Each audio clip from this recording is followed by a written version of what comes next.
Joining me now, so excited to have him on again, Jerry Falwell Jr. He is the president of Liberty University in Lynchburg, Virginia.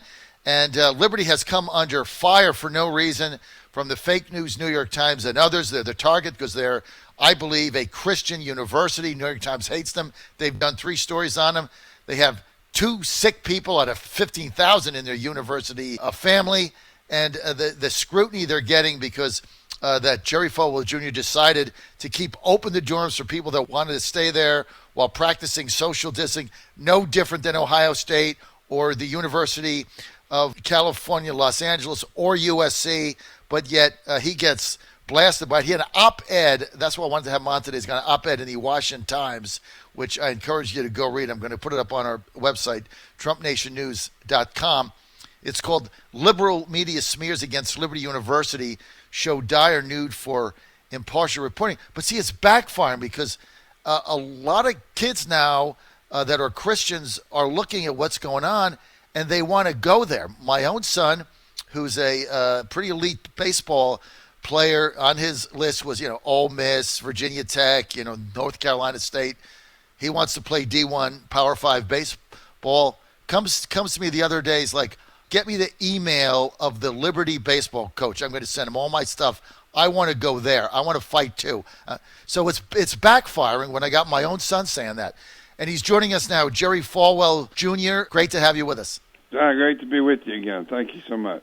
Okay, let's get to your op-ed. Liberal media smears against Liberty University show dire need for impartial reporting. You and your university have been an unfair target of the fake news. Lay out some of the stuff that you've had to deal with here. Well, first of all, we have 100,000 adult students all over the country. We have 15,000 on campus, or we did before the virus hit.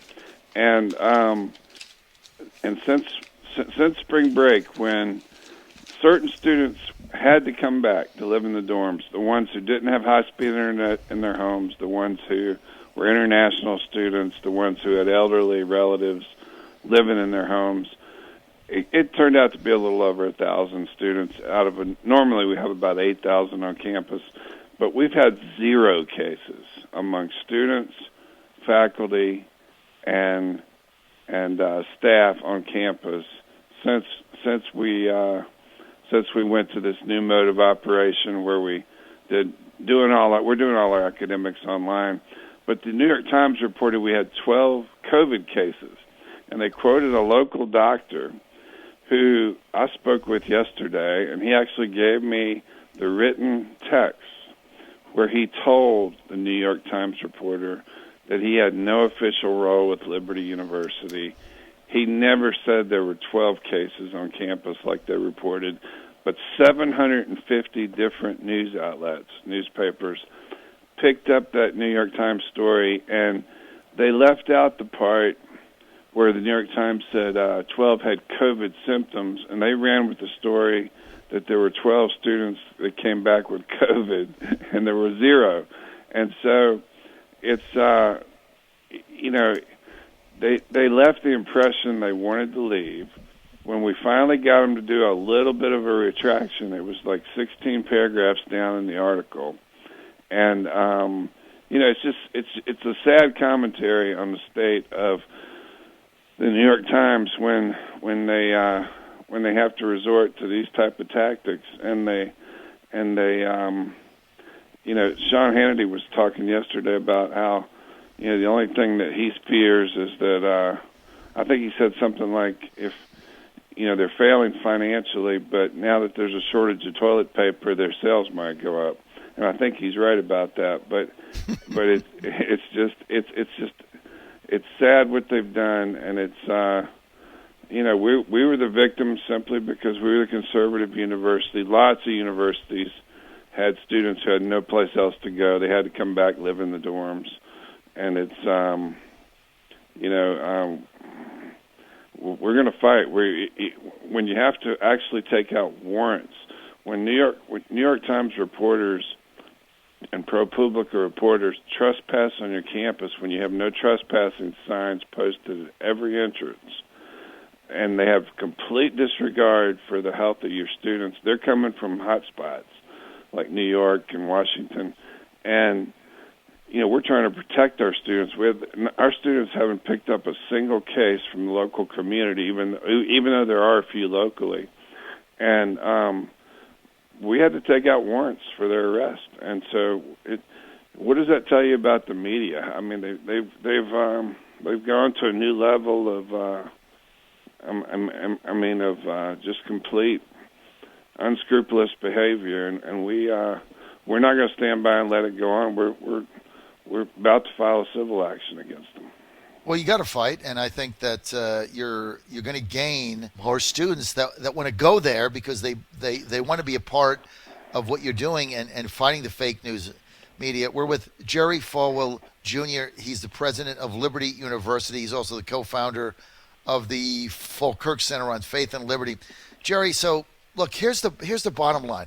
The New York Times ran a fake story, right? We call them fake news. They ran a fake and phony story and left you with the impression that there were 12 COVID cases at Liberty University, when in fact there were 12 people in the Liberty University family that had COVID-like symptoms. None of them tested positive. Allergies, upper. Yeah, whatever it was. They had a fever. I mean, they had the flu. But they all tested. None of them tested positive. They all tested negative.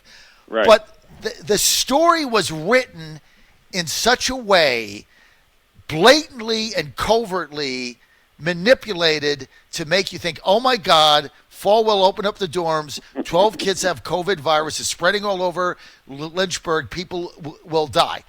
That's the way the story was written. In reality, there are 15,000 people in your community right now there in Lynchburg. You have 0 positive cases. Not 12 and not 1. 0. 0 on campus is correct. That's right. 0 on campus. There's no way we know how the 100,000 online students all over the country. There's no way to know if any of them have it. But on campus, 0 is the number. 0. And yet your university was painted as leading people back into the school to get sick and then spread it around town. All a lie, and the New York Times has never owned up to it. But here, I just want everybody to understand what happens.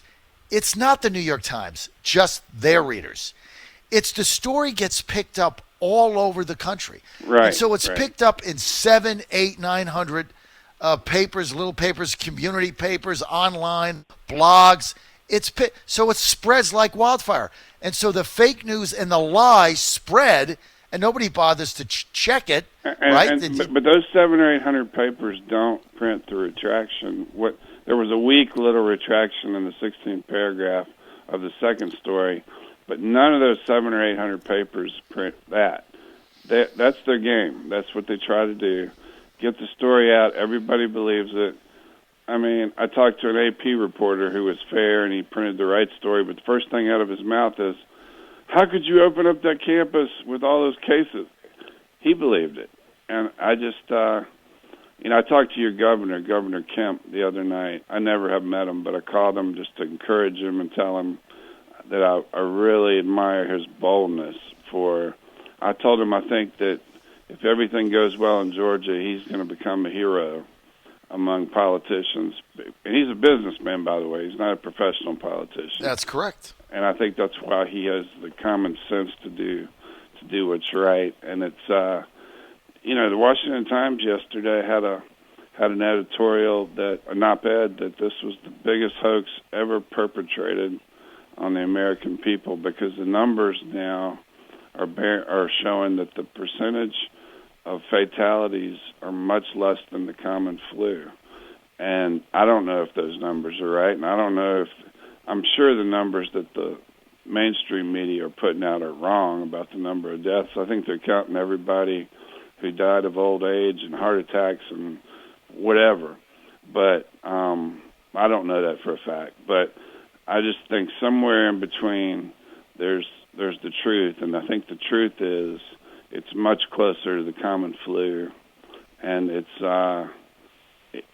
shut down our economy. I think they found a way to grow government and to expand socialism and to restrict individual liberties, and God help us if they ever use this again.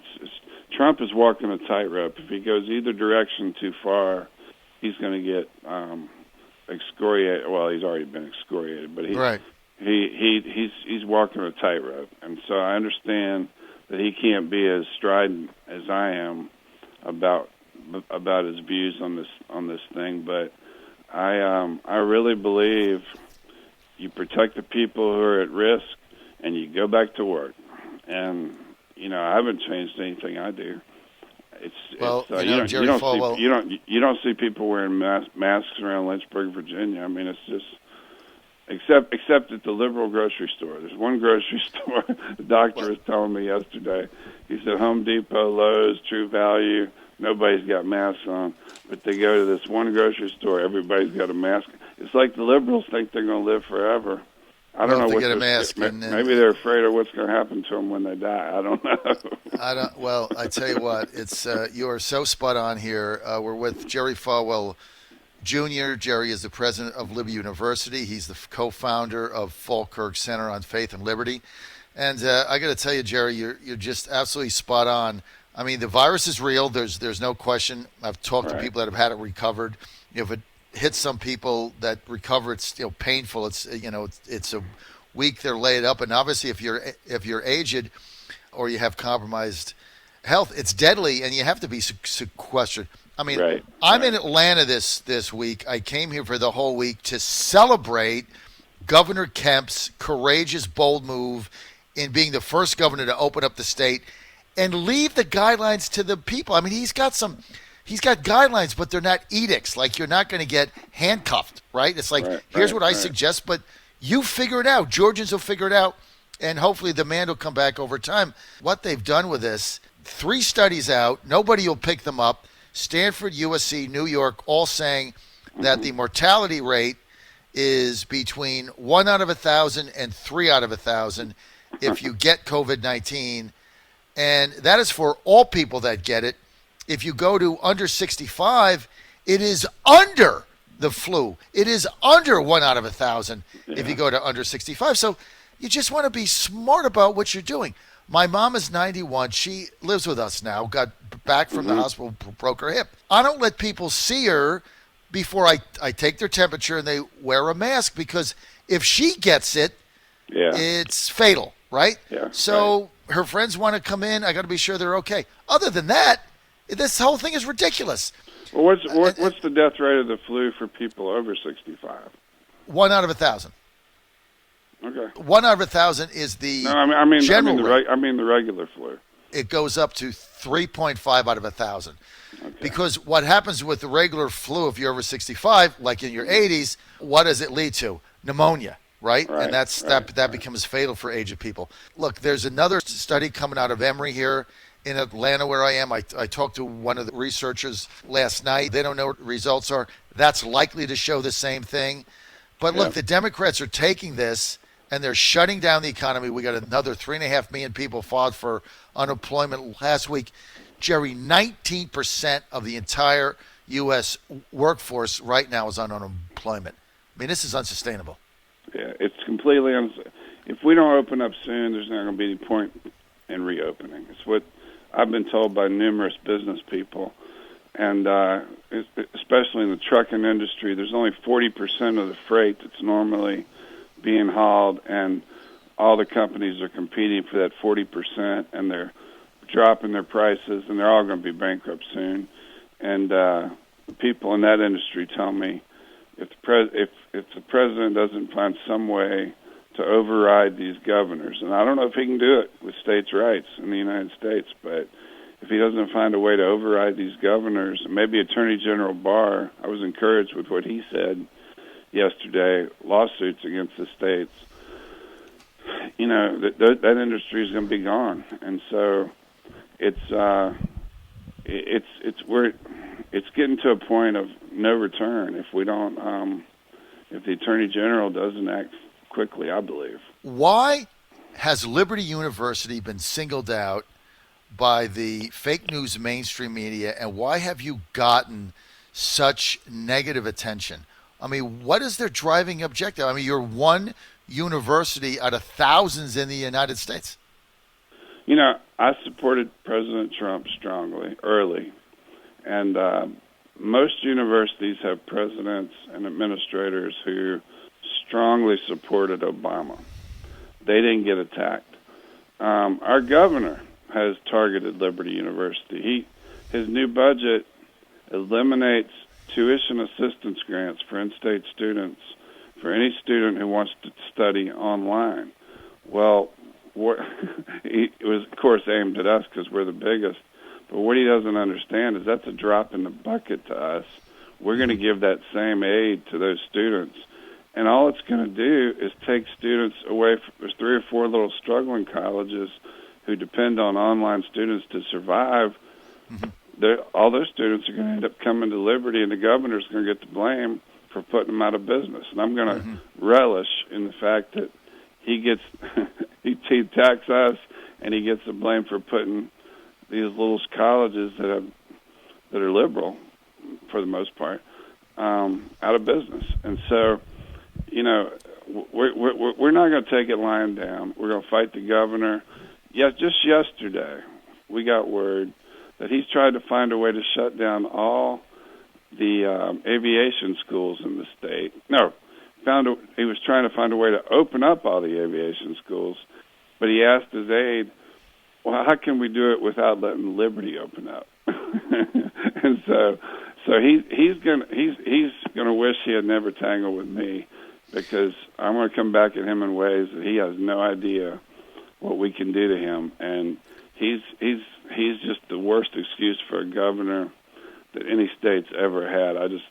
I'm embarrassed that my family's lived here since the 1600s, and I'm so embarrassed that somebody like him, who wants to get rid of gun rights, who wants to kill babies after they're born, I'm just so embarrassed that I'm not going to say the word on the radio, but I'm just surprised that I'm just embarrassed that he's our governor. And so let me get this straight. So you heard that Governor Northam wanted to open up aviation schools, get them going, but he didn't want to do it when he found out that Liberty University has an aviation school, because he doesn't want Liberty University to open. Yeah, one of our staff members got that from his aide, and it's secondhand, so I can't right.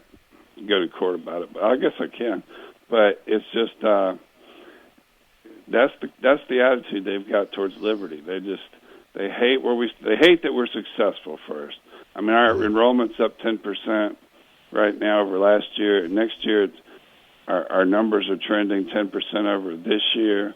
And just like what you said, students are choosing Liberty because we've chosen to be different. I want to thank Jerry Falwell, President, Liberty University.